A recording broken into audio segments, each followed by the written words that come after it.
The words sliced through the warm Thanksgiving air like a blade through butter. "You're not even half the woman my mother is." I sat frozen at my own dining room table, my fork suspended halfway between the sweet potato casserole and my mouth, watching my daughter-in-law Susan's perfectly glossed lips curve into a satisfied smile. The chandelier above us, the same one that had illuminated 3 decades of family dinners, seemed to dim as her words settled over the room like a suffocating blanket. If you're watching this video, please like and subscribe to the channel and tell me in the comments where you're listening to my story of revenge from. I want to know how far it has reached. 24 hours earlier, I'd been humming while peeling potatoes in this very kitchen, genuinely excited about hosting Susan and my son Raymond for what I'd hoped would be our best Thanksgiving yet. I'd spent 2 full days preparing every dish from scratch: herb-crusted turkey, homemade cranberry sauce, my grandmother's famous stuffing recipe that Raymond had loved since childhood.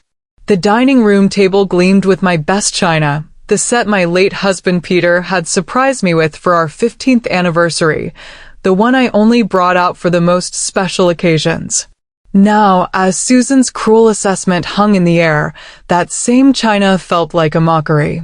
The carefully arranged autumn centerpiece, the handwritten place cards, the cloth napkins I'd pressed that morning, all of it suddenly felt pathetic, the desperate attempts of a woman trying too hard to matter. "Susan," my son Raymond warned quietly from across the table, but his voice lacked conviction. He wouldn't meet my eyes, instead focusing intently on cutting his turkey into precise, uniform pieces. The sight of him, my 30-year-old son, my anchor, my whole world since his father died, sitting there like a scolded child broke something inside me. This wasn't how it was supposed to be. For 28 years, it had been Raymond and me against the world. When Peter died in that construction accident, leaving me a 32-year-old widow with a grieving 12-year-old son, we'd clung to each other like survivors of a shipwreck. Through Raymond's teenage rebellions, his struggles in college, his heartbreak when his high school girlfriend died and broke up with him senior year, we'd weathered it all together. Sunday dinners had been sacred, Christmas mornings were ours, and when Raymond called just to chat about his day or ask for advice about work, I'd felt like the luckiest mother alive. When he'd brought Susan home 2 years ago, practically glowing with new love, I genuinely tried to welcome her with open arms. At 37, Raymond deserved happiness after a string of relationships that never quite worked out. Susan was undeniably beautiful, all sleek blonde hair and designer clothes, and clearly educated, with her master's degree in art history and her cultured way of speaking. She came from old Charleston money, the kind of family that had street names and hospital wings named after them. Most importantly, she made my son smile in a way I hadn't seen since he was a child. "She's incredible, Mom," he told me that first night, after walking Susan to her car and returning to help me with the dishes. "She's sophisticated and smart, and she actually listens when I talk about work. Really listens, you know? Not just waiting for her turn to speak." I'd felt a stab of something jealousy, fear, but pushed it aside. This was what I'd wanted for Raymond, someone who appreciated his gentle nature, his dry humor, his quiet intelligence that people often overlooked because he wasn't flashy or loud. "She sounds wonderful, sweetheart," I'd said, and meant it. Or tried to mean it. Susan's mother, Catherine, had died of cancer 3 years before Raymond and Susan met. In those early months, I'd found Susan's constant references to her mother touching, a daughter keeping her beloved mother's memory alive. Catherine had been a pillar of Charleston society, apparently known for her elegant dinner parties, her charity work, and her impeccable taste in everything from home decor to wine selection. Mother Catherine always said that presentation is just as important as flavor. Susan had mentioned during our first Christmas together, delicately rearranging the garnish on my sweet potato casserole. She had this beautiful way of making even simple dishes look magazine-worthy. Mother Catherine believed that a proper hostess never lets her guests see her sweat. She'd observed when I'd emerged from the kitchen slightly frazzled, my hair escaping its bun and my apron stained with gravy. She used to say that hospitality should appear effortless, even when it isn't. At first, I'd taken these comments as sharing, even bonding. Here was a young woman who'd lost her mother, trying to keep those precious memories alive by passing along the wisdom Catherine had shared. I'd nod and smile, sometimes even ask follow-up questions about Catherine's techniques or recipes. But gradually, so gradually, I almost didn't notice. Those loving memories became comparisons. And those comparisons became corrections. Mother Catherine always made her own dinner rolls. Susan would murmur when I'd bring out the perfectly good store-bought ones I'd been serving for years. Even when she was going through chemo, she insisted on making them from scratch. She said it was a labor of love. Mother Catherine felt that family dinner should be sacred time. She'd add when I'd try to lighten the mood with funny stories about Raymond's childhood mishaps. No crude tales during meals. She believed conversation should elevate the soul. The shift had been so subtle that I'd blamed myself for feeling increasingly uncomfortable. Was I being too sensitive? Too defensive? After all, Susan had lost her mother. Shouldn't I be patient with her grief? The real changes began about 6 months ago. Raymond started canceling our weekly Sunday dinners, something we'd maintained religiously for 18 years. Susan's been feeling overwhelmed at work. He'd explain over the phone, his voice sounding strained. She really needs some quiet time on weekends. Then our daily phone calls became every few days, then once a week, then only when I called him. When they did visit, Susan would perch on the edge of my sofa like she was afraid of catching something, checking her phone frequently and making subtle comments about how they really couldn't stay long. Mother Catherine always said that family time should be quality over quantity. She'd mentioned when I'd expressed disappointment about their shortened visits. She preferred intimate gatherings where you could really connect, rather than those marathon family sessions that leave everyone drained. Tonight's Thanksgiving dinner was supposed to be different. A fresh start. I'd called Raymond personally, asking him to block out the entire afternoon. I had news to share. I'd started volunteering at the local animal shelter, something that brought me genuine joy after years of empty-nest loneliness. For the first time in months, I'd felt like I had something interesting to contribute to our conversations. But when I'd brought up my volunteer work during the appetizer course, Susan had wrinkled her nose like she'd smelled something unpleasant. Mother Catherine always said that volunteer work should be about service to others, not personal fulfillment, she'd said, delicately picking at her salad. She chaired 3 different hospital boards, you know. Real impact work that helped hundreds of families. She never would have understood people who volunteered just to feel better about themselves. That's when I'd made my fatal mistake. 18 months of biting my tongue, 18 months of watching my relationship with my son slowly erode, 18 months of being found lacking compared to a saint who couldn't defend herself. It all bubbled over. Well, I'd snapped, my voice sharper than I'd intended. Catherine isn't here to judge my choices, is she? The temperature in the room had dropped 20 degrees. Raymond's fork had clattered against his plate. Susan's blue eyes had flashed with something cold and calculating, and for just a moment, I'd seen behind the polished exterior to something harder underneath. Then she'd smiled that perfect smile and delivered her killing blow. You're right, Barbara. Mother Catherine isn't here. Which is probably for the best, because you're not even half the woman she was. Now, as I pushed back my chair with deliberate slowness, I saw something flicker across Susan's face for the first time since I'd known her. Surprise. She hadn't expected me to react. She'd expected me to absorb this latest blow like all the others, to smile weakly and change the subject, to retreat further into the corner she'd been systematically painting me into. But something had broken inside me with those words, and I was done retreating. I think, I said carefully, standing up and meeting Susan's startled gaze directly, it's time we had an honest conversation.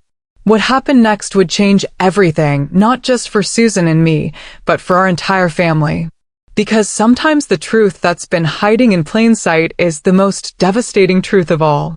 The honest conversation I demanded would have to wait. Raymond immediately stood up, his napkin falling to the floor as he moved between Susan and me like a referee stepping into a boxing ring. "Mom, please, let's not do this now," he said, his voice carrying the exhausted tone of someone who'd been mediating this Cold War far longer than he cared to admit. "It's Thanksgiving. Can't we just..." "Just what, Raymond?" I asked, surprised by the steadiness in my own voice. "Just pretend your wife didn't just insult me in my own home?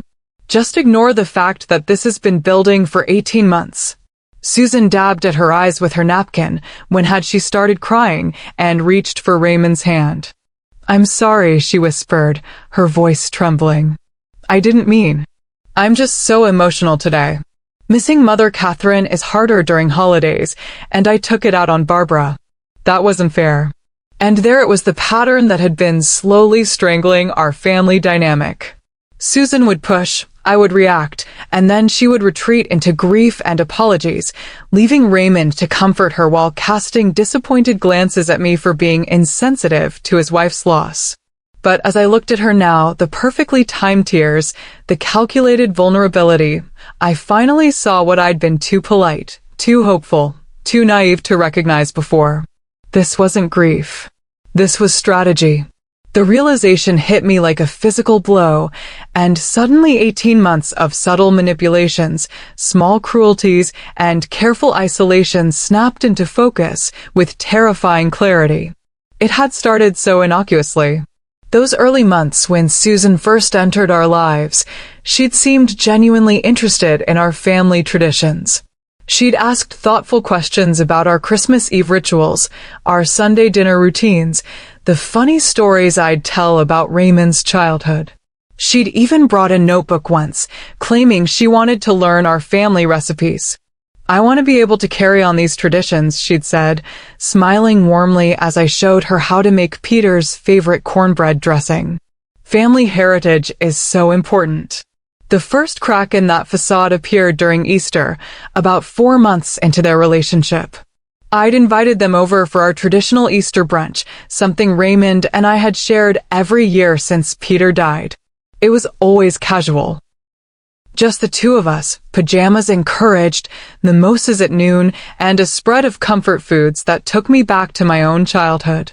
Susan had arrived dressed like she was attending church at the National Cathedral, complete with a pale yellow suit and matching hat. She'd surveyed my kitchen table laden with cinnamon rolls, scrambled eggs, bacon, and fresh fruit, with barely concealed disappointment. "Oh," she'd said, her voice carefully neutral.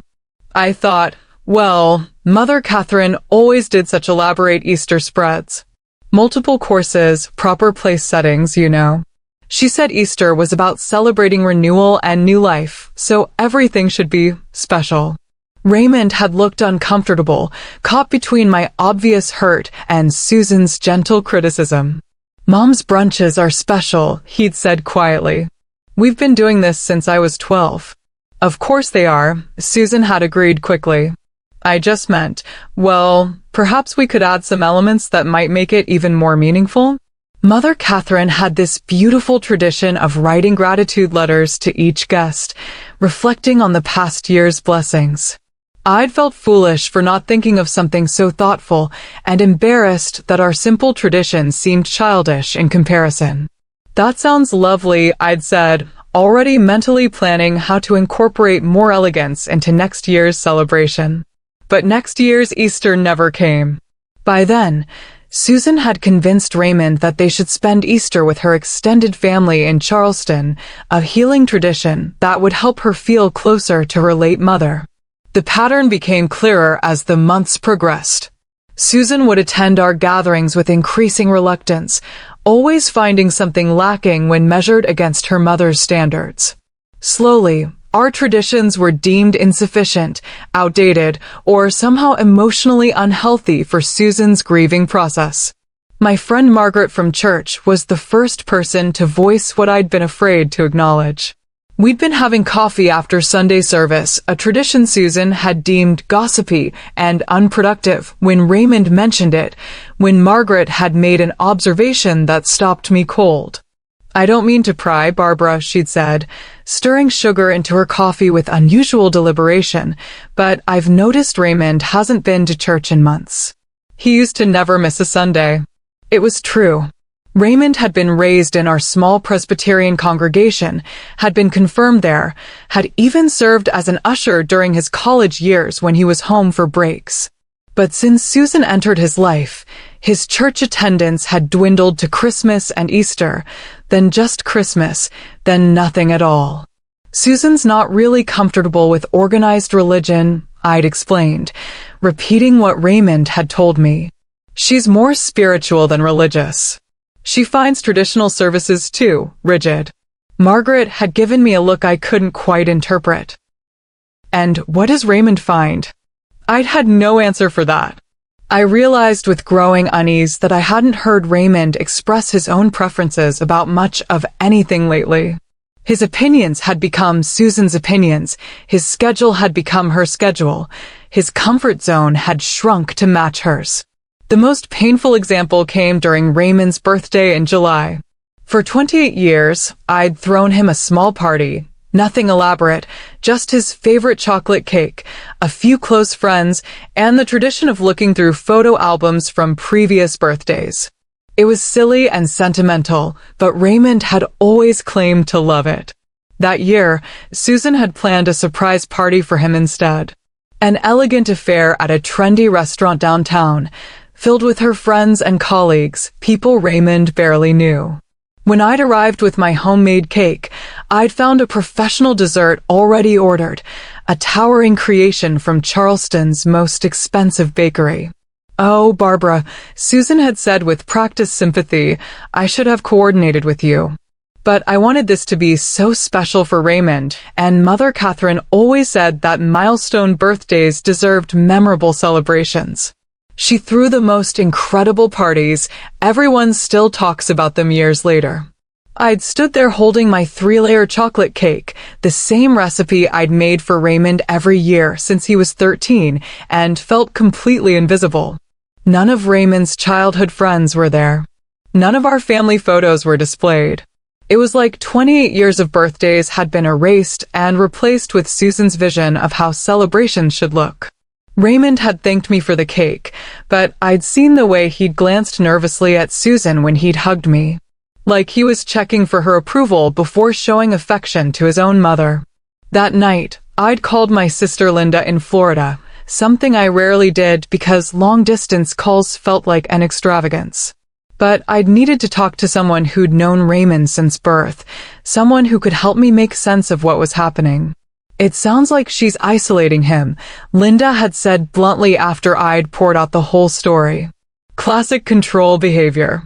She's systematically removing every influence in his life that isn't her. The church, you, his friends, your traditions, she's creating a world where she's his only point of reference. But she's grieving," I'd protested weakly. "She lost her mother.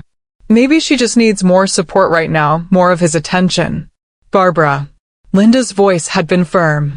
"Grief doesn't make you cruel. And what you're describing isn't grief, it's conquest."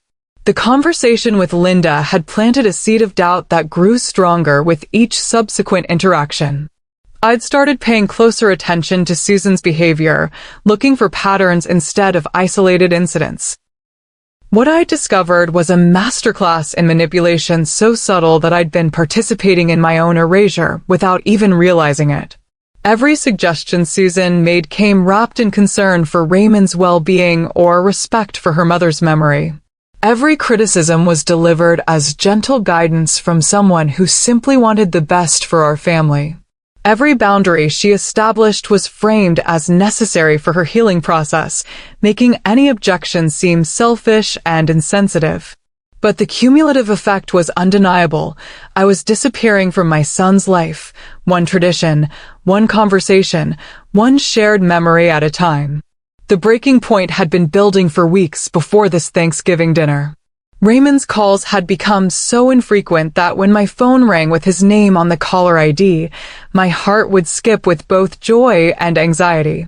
Our conversations had become stilted, carefully neutral, as if he was afraid of saying something Susan might disapprove of later. When I'd invited them for Thanksgiving dinner, there had been a long pause before Raymond had accepted. "Let me check with Susan," he'd said, and I'd realized with a sinking heart that my son now needed permission to have dinner with his mother. But I'd pushed down my concerns, focused on preparing the perfect meal, convinced myself that one wonderful evening could bridge whatever gap had opened between us. I'd been naive enough to believe that food and love and tradition could overcome 18 months of careful psychological warfare. Now, sitting in my dining room with Susan's tears glistening in the candlelight and Raymond looking like he wanted to disappear entirely, I finally understood what I was really fighting for. This wasn't about hurt feelings or family traditions or even respect. This was about my son's soul and whether he would spend the rest of his life apologizing for loving anyone other than his wife. It was time to stop being polite. It was time to stop making excuses for Susan's behavior in the name of understanding her grief. It was time to fight for my family before there was nothing left worth fighting for. "Raymond," I said quietly, "I need you to sit down and listen to what I'm about to say. Really listen. Because your mother is about to tell you some truths that are going to be very hard to hear." Raymond sank back into his chair like a man bracing for impact, his face pale under the warm glow of the dining room chandelier.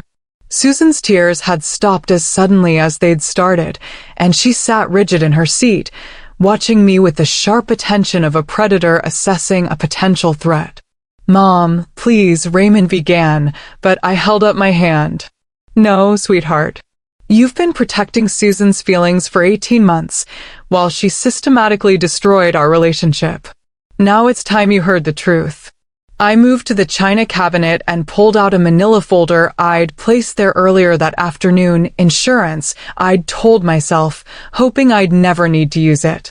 Susan's eyes narrowed as she watched me return to the table. "What is that?" "Evidence," I said simply, opening the folder. "Raymond, do you remember last Christmas when you called to tell me you couldn't make it to our traditional Christmas Eve dinner because Susan needed to visit Catherine's grave?" "Yes," Raymond said quietly, glancing between Susan and me. "It was important to her." "Susan," I interrupted, pulling out a printed photograph, "would you like to explain why you were tagged in your friend Jessica's Facebook photos at that elegant Christmas Eve party in Charleston the same night you were supposedly too grief-stricken to join us?" The color drained from Susan's face. Raymond reached for the photo, studying the image of Susan in a stunning red dress, champagne glass in hand, laughing at what appeared to be a very festive gathering. "I can explain," Susan started. "Please do," I said, my voice steady despite the hammering of my heart. "Because I have 11 more photos from that same party, all time-stamped during the exact hours you claimed to be having a private moment with your mother's memory." Raymond stared at the photo, then at Susan, then back at the photo. "Susan, what is this?" I did visit Mother's grave," Susan said, her voice losing its usual polished confidence. "Earlier in the day. And then Jessica insisted I join them. She said Mother would have wanted me to be around people who loved me during the holidays. I didn't want to worry you about it." "Worry me about what?" Raymond asked, genuine confusion in his voice. "About me trying to move on too quickly from my grief," Susan said, fresh tears appearing. "You're so understanding, but I was afraid you'd think I wasn't properly honoring Mother's memory if you knew I was socializing." It was masterfully done, turning the deception into yet another expression of her consideration for others. I watched Raymond's face soften with sympathy and realized I needed to move faster before Susan could regain her footing. "Let's talk about Easter then," I said, pulling out another piece of paper. "You convinced Raymond to spend it with your family in Charleston, remember? Another important healing tradition." "Yes," Susan said warily. "Interesting, because I called the Charleston Country Club after Raymond mentioned what a lovely brunch your family hosted. They have no record of any reservation under your family name that day. In fact, According to the staff member I spoke with, your family hasn't hosted an event there in over 2 years. Raymond's hands stilled on the photo. What? Oh, that, Susan said quickly. We decided last minute to have it at Aunt Helen's house instead. More intimate. I should have mentioned the change. Susan. I pulled out a printed email. Your Aunt Helen sent this to your cousin Michelle 3 days after Easter. I found it because Michelle left her Facebook comments public, and she quoted part of it in a post about missing family gatherings. Helen wrote, "Sorry we missed you this Easter. Richard and I decided to take that cruise to the Caribbean instead. Maybe next year we can get everyone together." The silence that followed was deafening. I could hear the grandfather clock ticking in the hallway, the soft hum of the refrigerator in the kitchen. Susan's breathing had become shallow, and she was gripping her napkin so tightly her knuckles had gone white. "So where were you Easter Sunday?" I asked gently.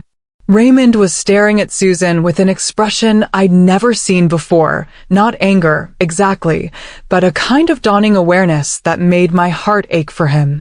My son, who trusted so completely, who believed the best in everyone, was finally seeing the web of lies that had been carefully woven around him.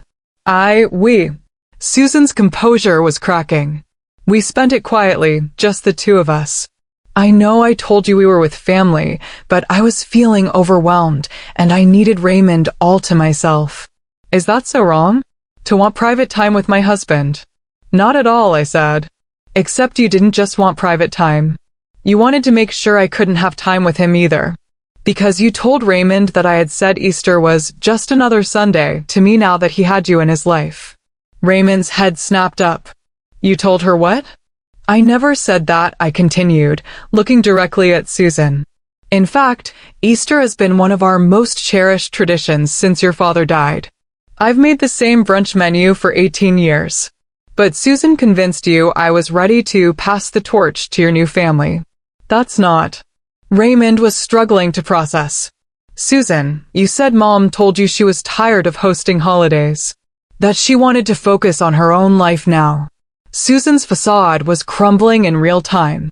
The perfectly composed, grief-stricken daughter-in-law was disappearing, replaced by someone harder, more calculating. She did say that. Maybe not in those exact words, but I have never said anything remotely like that to Susan, I told Raymond firmly. In fact, I've barely had any private conversations with her at all. Every time I've tried, she's found an excuse to cut them short or included you in the discussion. I pulled out another document, phone records I'd requested from my carrier earlier that week. Raymond, in the past 6 months, how many times do you think Susan has called me directly? To chat, to make plans, to check on me when you've been traveling for work? Raymond looked at Susan expectantly. The silence stretched uncomfortably long. 0, I answered. Not once. Every communication has gone through you, which means Susan has controlled every piece of information flowing between us. She's been the filter through which you see me and through which I see you. The pieces were falling into place with devastating clarity. Raymond's gradual withdrawal, the canceled plans, the shortened visits, the way conversations about me always seemed to leave him vaguely uncomfortable or disappointed. It was all being orchestrated by someone who had positioned herself as the sole interpreter of everyone else's thoughts and feelings. The animal shelter, Raymond said suddenly, his voice barely above a whisper. What about it? Susan asked nervously. You told me Mom said she was volunteering there to stay busy now that I didn't need her anymore. You said she told you it was better than sitting around feeling sorry for herself. I felt a flash of fury, so pure it took my breath away. I told Susan I was volunteering at the animal shelter because working with rescued animals brings me joy. I never said anything about not being needed. I specifically said I hoped you'd be proud of me for finding something meaningful to do with my time. Raymond was staring at Susan like he'd never seen her before. Why would you lie about that? Susan's mask finally slipped completely. The tears stopped, the trembling voice steadied, and for the first time since I'd known her, I saw her true face. Because she was trying to compete with me for your attention, Susan said, her voice cold and matter-of-fact. Because every time you talked to her, you came home full of stories about your childhood, your father, your wonderful memories that didn't include me. Because I got tired of feeling like I was married to a mama's boy who couldn't make a decision without checking with mommy first. The admission hung in the air like smoke from a fire. Raymond looked physically ill. So you. He started, then stopped, unable to finish the sentence. So I protected our marriage, Susan continued, her voice gaining strength as she committed to the truth. I made sure you could see that she was trying to keep you dependent on her, that she resented me for taking her place as the most important woman in your life. And it worked, didn't it? Until tonight, you were finally becoming your own man instead of Barbara's little boy. The revelation was so stunning, so coldly calculated, that for a moment none of us spoke. I had expected manipulation, maybe even deliberate interference, but this level of premeditated psychological warfare left me breathless. But what shocked me most was what I saw in Raymond's eyes as he processed his wife's words. Not just hurt or betrayal, but recognition. As if deep down, some part of him had always known the truth but hadn't been ready to face it. Susan, he said quietly, what have you done to us? Susan straightened in her chair, and for the first time since I'd known her, I saw her without any pretense. Gone was the grieving daughter, the concerned wife, the polished society woman. What remained was someone I barely recognized, sharp, calculating, and utterly unrepentant. What I did, Susan said, her voice eerily calm, was save our marriage from a woman who couldn't let go of her son. That's not true, I whispered, but Susan continued as if I hadn't spoken. Do you want to know what your precious mother was really like, Raymond? She turned to face him fully, her blue eyes bright with something that looked almost like excitement. The day we got engaged, she pulled me aside at that little celebration dinner and told me that no woman would ever love you the way she did. That I should remember that you'd always choose family over everything else. I never said that, I protested, but the conviction in my voice wavered. Had I said something that could be twisted into?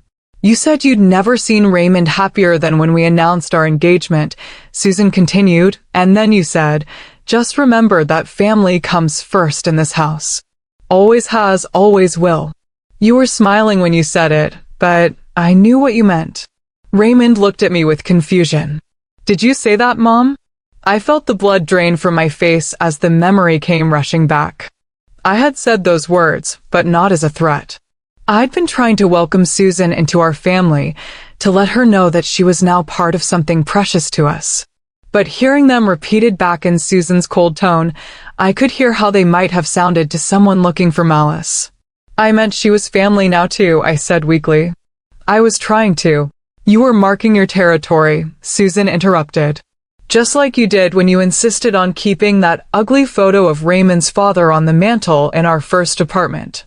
Just like you did when you accidentally scheduled your surgery during our honeymoon planning. Just like you did when you started calling every Sunday right during our dinner time. My surgery wasn't scheduled to interfere with anything, I said, feeling increasingly disoriented. I had gallbladder attacks. That could have been scheduled for any time, but you chose the exact week we were supposed to go venue shopping. Susan's voice was gaining momentum, like she'd been waiting years to have this conversation. And those Sunday calls, always right at 6 o'clock, right when normal people eat dinner. Never at a convenient time. Raymond was looking between us like he was watching a tennis match, but I could see doubt creeping into his expression. These incidents, taken separately, had seemed like unfortunate timing or well-meaning gestures. But strung together in Susan's narrative, they painted a picture of a possessive mother who couldn't accept her son's independence. Susan, Raymond said slowly, even if some of that is true, it doesn't justify what you did. The lies about Easter, about Christmas. I protected us, Susan said fiercely. From the beginning, she was undermining our relationship. Do you remember what she said when you told her we were thinking about moving in together? Raymond frowned. She said she thought we should take our time. She said living together before marriage was asking for trouble, and that couples who skipped steps usually ended up divorced. Susan's voice took on a mocking tone that was clearly meant to imitate me. She told you that rushing into things was what happened when people were trying to escape something rather than build something real. The words hit me like physical blows because they were true. I had said those things, but not out of malice, out of genuine concern for Raymond's happiness. He'd been hurt so badly by his previous relationship with Diane, and Susan had seemed to appear in his life so suddenly, sweeping him off his feet with an intensity that worried me. "But Mom," Raymond said, his voice barely audible, "you were just looking out for me." Was I? I asked, and realized with growing horror that I wasn't sure anymore. Or was I trying to keep you close to me? The question hung in the air like a confession. Susan smiled, not the polished, social smile I was used to, but something genuine and triumphant. "Finally," she said. "Some honesty." Raymond looked devastated, like the ground beneath his feet had given way entirely. "I don't understand what's happening here." "What's happening," Susan said, leaning back in her chair like someone finally comfortable in her own skin, "is that we're all telling the truth for once. Your mother couldn't stand the idea of losing her place as the most important woman in your life. I couldn't stand being second place to a woman who'd had 30 years to sink her claws in. And you couldn't stand choosing between us, so you let me do the choosing for you." The accuracy of her assessment was breathtaking and terrible. I could see it in Raymond's face, the recognition that there was truth in what Susan was saying, even if her methods had been inexcusable. "But the lies," Raymond started, "were easier than the constant fighting," Susan finished.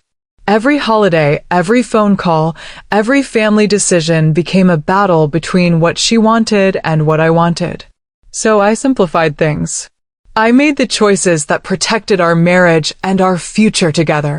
By cutting me out entirely," I said, finding my voice again. "By setting boundaries," Susan corrected. "The same boundaries any healthy marriage requires. You just couldn't accept that you weren't going to be the center of Raymond's universe anymore." I felt tears burning my eyes because underneath the cruelty, underneath the manipulation, there was a kernel of truth I couldn't deny. I had struggled with Raymond growing up, with losing the special place I'd held in his life since his father died. I had been the one he turned to for everything: advice, comfort, companionship, even just someone to share the ordinary moments of his day. When Susan entered his life, I had felt displaced in ways I'd been ashamed to acknowledge. Was it so impossible that some of my actions, however well-intentioned, had come across as territorial? "But Susan," Raymond said, and I could hear him struggling to process everything. "What you did, the lies, the manipulation, that's not setting boundaries. That's control."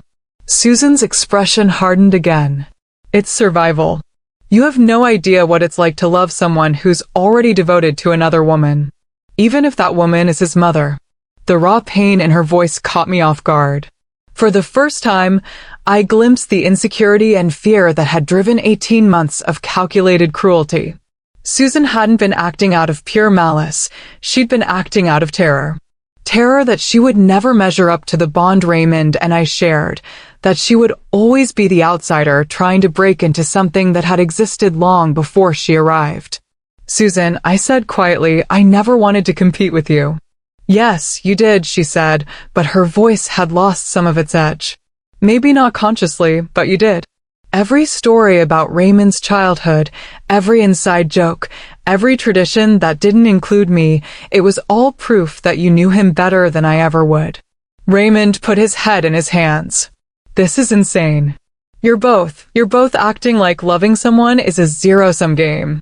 And suddenly, in that moment of anguish for my son, I saw the real tragedy of what had happened to our family.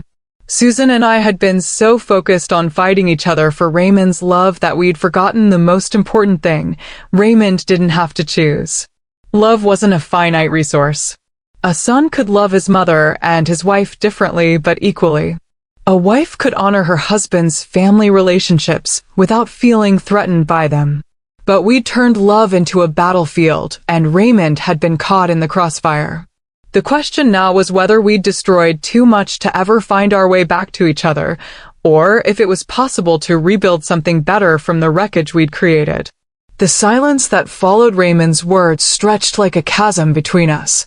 My son sat with his head in his hands, Susan stared at her plate, and I found myself looking around my dining room, the same room where we'd celebrated Raymond's high school graduation, his college acceptance, Peter's last birthday before the accident.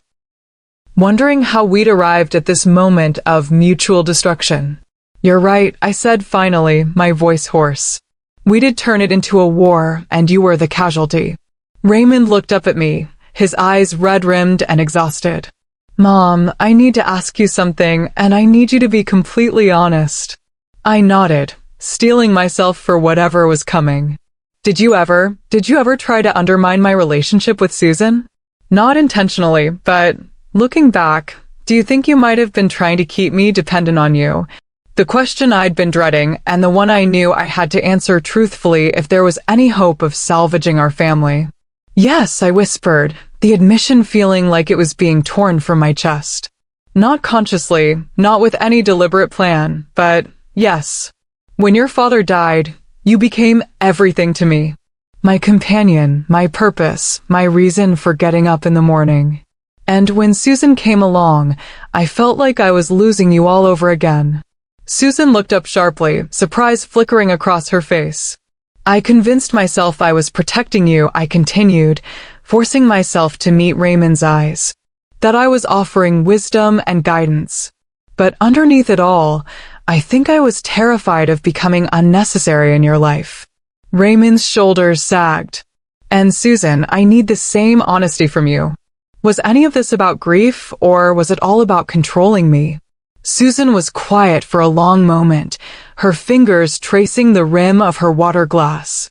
When she finally spoke, her voice was smaller than I'd ever heard it. "Both," she said. "I did miss Mother terribly, especially during holidays and family gatherings. But I used that grief as a weapon. Because it was easier to make you feel guilty for not prioritizing my feelings than to admit I was jealous of a relationship you'd had for 30 years. She looked at me directly for the first time all evening. "Barbara, when you and Raymond would laugh about some story from his childhood, or when he'd light up talking about a conversation you'd had, I felt like I was watching something I could never be part of. Like I was on the outside of this exclusive club that only had 2 members. So you decided to destroy the club instead of asking to join it," Raymond said, his voice flat with exhaustion. "I decided to protect myself from constantly feeling inadequate," Susan corrected. "Your mother had 30 years of history with you. I had months. How was I supposed to compete with that?" "You weren't supposed to compete," I said, the truth hitting me as I spoke the words. "You were supposed to be something different. Something I could never be, his partner, his equal, his chosen family instead of his inherited family." Raymond looked between us with something that might have been hope. "Do you both understand that? That you were never actually competing for the same thing?" Susan and I stared at each other across the table, and for the first time, I saw past the polished exterior to the frightened young woman underneath. She'd lost her mother, her guide, her role model, her anchor, and then fallen in love with a man who was still emotionally tethered to his own mother in ways that made her feel like an intruder. "Susan," I said carefully, "what if I told you that I was never trying to keep Raymond from you? What if I told you that I was actually hoping you'd take some of the burden off me?" Her eyebrows drew together in confusion. "What do you mean? Do you have any idea how exhausting it is to be someone's everything for 18 years? I asked. "To be the person they call for every decision, every problem, every moment of joy or sadness. I love Raymond more than life itself, but part of me was relieved when you came along. I thought finally, someone else could share the responsibility of caring for this man I love." Raymond was staring at me with an expression I couldn't read. "You never said that." "Because I felt guilty for feeling that way. What kind of mother is relieved that her son doesn't need her as much anymore?" I laughed shakily. "But the truth is, I wanted you to have what your father and I had, a partnership where you could lean on each other instead of always leaning on me." Susan's composure cracked again, but this time the tears looked genuine. I didn't know that. I thought you saw me as the enemy. I thought you saw me the same way, I admitted. So I started acting defensive, which probably made me seem possessive and territorial. Raymond stood abruptly and began pacing behind his chair. This is insane. You're both telling me that you were afraid of the same thing, losing me, so you spent 18 months systematically destroying each other instead of just talking about it. Yes, Susan and I said in unison, then looked at each other in surprise. And neither of you ever thought to ask me what I wanted? Raymond continued, his voice rising. Neither of you considered that maybe I wanted both of you in my life? That I didn't want to choose between my mother and my wife? We were protecting ourselves, I said weakly. You were being cowards, Raymond shot back, and the harsh truth of it made me flinch. Both of you. You, Mom, for not being honest about your fears. And you, Susan, for lying and manipulating instead of having a difficult conversation. Susan began crying in earnest now. I know it was wrong. But I was so scared, Raymond. After losing Mother, the thought of losing you too, even partially, felt unbearable. But you weren't losing me, Raymond said, his anger giving way to something that looked like grief. You were pushing me away. Both of you were. Do you know what it's like to feel like you have to choose between two people you love? To feel guilty every time you laugh with one of them because it might hurt the other one's feelings. The pain in his voice broke something open in my chest. My son, my beautiful, sensitive son, had been carrying this burden alone while Susan and I waged our cold war around him. I'm sorry, I whispered. Raymond, I'm so sorry. I'm sorry too, Susan added, reaching for Raymond's hand. I never meant for you to feel caught in the middle. Raymond pulled his hand away, not angrily, but firmly. But I was. For 18 months, I was. And the worst part is that I let it happen. I let both of you manipulate me instead of standing up and demanding that you work things out like adults. He sat back down and looked at both of us with a seriousness that reminded me of his father. Here's what's going to happen, Raymond said. We're going to figure out how to be a family. Not the family we were before, because that clearly wasn't working for anyone. A new family that has room for all of us without anyone feeling threatened or diminished. Susan wiped her eyes. What does that look like? It looks like honesty, Raymond said firmly. No more lies, no more manipulation, no more using me as a messenger between you two. It looks like Susan calling Mom directly when she wants to make plans or share news. It looks like Mom trusting that Susan isn't trying to steal me away every time we make decisions as a couple. He paused, looking at each of us in turn. And it looks like both of you accepting that I'm a grown man who can love multiple people without it diminishing my love for any of them. For the first time in 18 months, I felt something that might have been hope stirring in my chest. It wouldn't be easy. Trust, once broken, takes time to rebuild. But maybe, just maybe, we could find our way back to each other. The question was whether we were all brave enough to try. 6 months later, I stood in my kitchen preparing Sunday dinner, not the elaborate productions I used to stage, but a simple meal of roast chicken, mashed potatoes, and green beans. The dining room table was set for 4 now. Susan's friend Jessica would be joining us, having recently gone through her own difficult divorce and needing the comfort of family. That's what we were learning to be, a family that expanded rather than contracted, that welcomed rather than competed. The transformation hadn't been immediate or easy.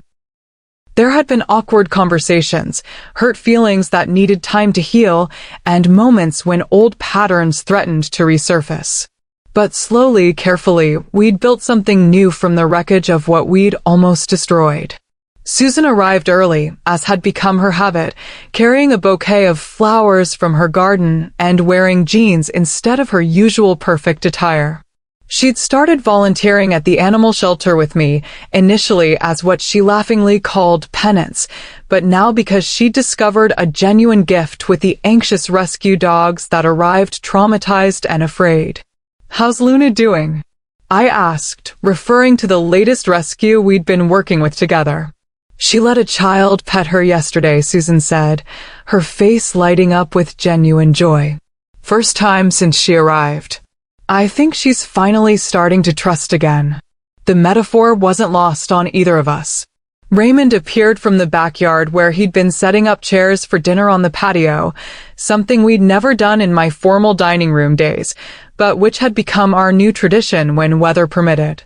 He kissed both Susan and me on the cheek, an easy gesture that had taken months to feel natural again. Jessica just texted, he said. She'll be here in 20 minutes. And she's bringing her famous apple crisp. I'm looking forward to meeting her properly, I said, and meant it. The woman I'd become was genuinely interested in expanding our circle rather than guarding it jealously. As we carried food outside together, I marveled at how different this felt from those tense, careful dinners of months past. Susan and I had learned to share responsibilities naturally. She'd become the family photographer, documenting our gatherings with the artistic eye she'd inherited from her art history training. I remained the primary cook, but now Susan contributed dishes that reflected her Charleston upbringing, creating a fusion of traditions that felt authentically ours. The most significant change was in our conversations. We talked about Susan's work at the art museum, my expanding role at the animal shelter. I'd been promoted to volunteer coordinator, and Raymond's recent promotion at his engineering firm. But we also talked about Catherine, not as a weapon or standard for comparison, but as someone Susan missed and wanted us to know. Mother would have loved this, Susan said as we watched a neighbor's cat cautiously approach our outdoor table. She always said the best dinners were the ones where you forgot about the formality and just enjoyed the company. I'd learned to hear these references without feeling threatened, understanding them now as Susan's way of keeping her mother present in her life, rather than using her memory as a shield. The real breakthrough had come 3 months earlier when Susan had quietly asked if I'd help her plan a memorial garden for Catherine in her backyard. Working together to choose plants and design the layout had given us something to build together rather than fight over. The garden had become a place where Susan could remember her mother while also nurturing new growth, another metaphor that wasn't lost on any of us. Jessica's arrival brought laughter and fresh energy to our gathering. As I watched Susan introduce her friend to both Raymond and me with equal warmth, I realized how far we'd all come from that devastating Thanksgiving dinner. That evening, as we cleaned up together, Susan approached me at the kitchen sink.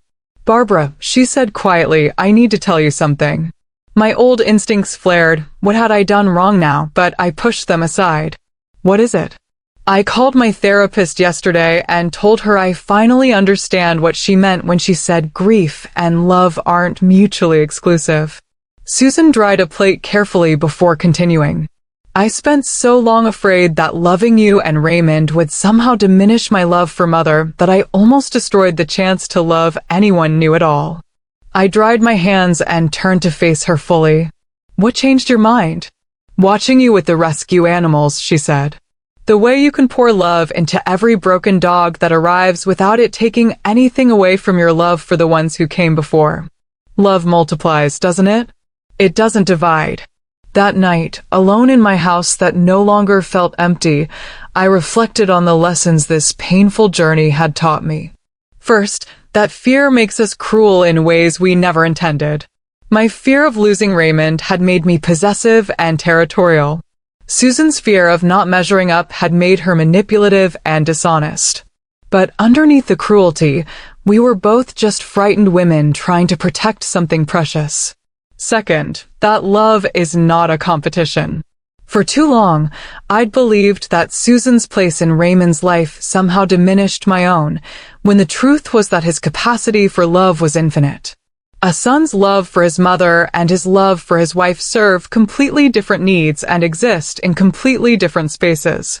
Third, that honesty is always harder and always better than the comfortable lies we tell ourselves.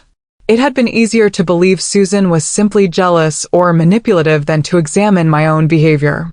It had been easier for Susan to paint me as possessive than to admit her own insecurities. The truth had been painful, but it was the only foundation on which we could build something real. Fourth, that grief can become a prison if we use it to avoid connection rather than deepen it.